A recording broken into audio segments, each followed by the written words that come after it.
All right, so welcome to Louisiana Gardening Family. A few weeks ago, maybe a week or so, a little bit over, you saw us talk about this high tunnel system. My neighbor actually has his fully installed right now, and the way they came and the way I worked, it kind of didn't sync up. So actually, I missed a lot of things that I wanted to show you all. But this week, uh, I'm actually having mine installed. So hopefully, being that it's on my property right in my backyard, I'll be able to get everything for you guys. One thing I wanted to show you, with a high tunnel system, you will need irrigation. And the reason is it stormed like crazy. And you'll see all of these dry spots. The wet spots are just where the water's kind of pooled in. What you're seeing here is actually a sod cutter. Uh, Shucks. I'm thinking of his name. I can't think of it. Shucks. And I'm not gonna put it in the video because I'm not editing this video. I just wanted to give y'all some information. So this video is gonna go straight from the camera phone to YouTube. But if you look around the sides, we actually got a side cutter.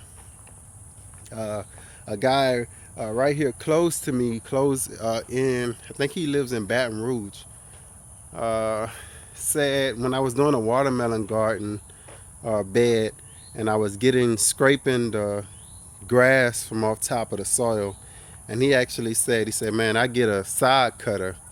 And I kind of talked to my neighbor about the idea, and he was like, man, he looked on, like, I think it's a Dirt Doctor, some other websites as well, that talked about building soil and scraping off that first 1.5 to 2 inches of soil, which is where most of your seeds, grass live. So you can see, I'm gonna bring you down, you can see right here, so you see a lot of your grass and your weeds, this is 1.5 inches that we cut out. So you see, look at the bottom of the roots. So if you actually cut under here at 1.5 inches, you actually take out all of this, all the seeds, all the weed seeds that are embedded into that. And what happens with tilling is tilling actually takes seeds that are down here that wouldn't see the light of day ever. Tilling just tills them from the bottom of your soil to the top, and they germinate. So by taking out that whole 1.5 inches, you actually eliminate millions of seeds probably, and potential for more weeds to grow. Now if you look here, you do have some weeds that are still coming in, but you don't want to take out all your topsoil, just about 1.5 inches to 2 inches. That way you can actually come in with a mulching system, building a compost. I think it starts with compost, your manures. Then on top of that, you will put your minerals, rock dust, things like that. And then your top layer to finish you off will be your mulch layer, right? With your leaves and your wood chips.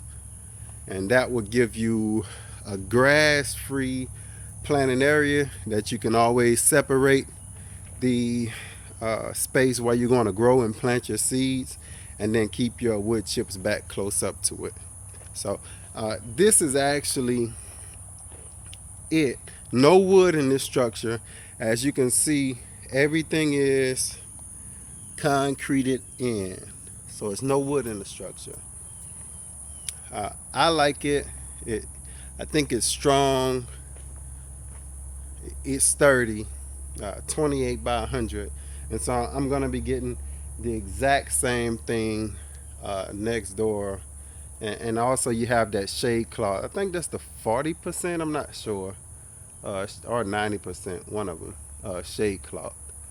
So that's what I wanted to share with y'all. And I've been having problems with the the editing and losing footage and not knowing where my SD cards are. So it's been hard to try to get a video out. Even the phone has went crazy. So had to get a new phone number, everything's went crazy. But I'm gonna show you more in depth. I did do a video last night, and what I'm gonna show you is I'm gonna show you the actual process of going in and talking to the people. Me, Beverly, and Mr. Joe actually went in and we sat down and talked to the company before they actually came out. We did this back in March, so you're probably going to see this video sometimes around Monday, hopefully before then.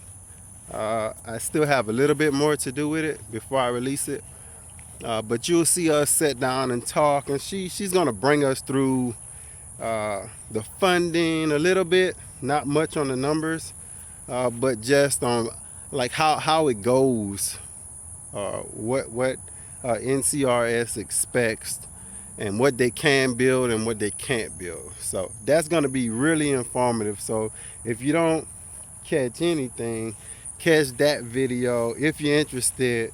Home gardeners interested in grant projects and grant programs, this may be a program for you. Now I want you to keep in mind that your structure does not have to be this long or this wide. We're just a little bit ambitious, but your structure need not be this size. I mean, you can do 30 by 70, which is real short. It may stop you right here. That might be a 30 by 70. That, or you may go even smaller. Just, depending on the space you have in your yard and what you're looking for. But you can't beat it. You just seen how, I mean, we had about a 30-minute rain and it poured everywhere.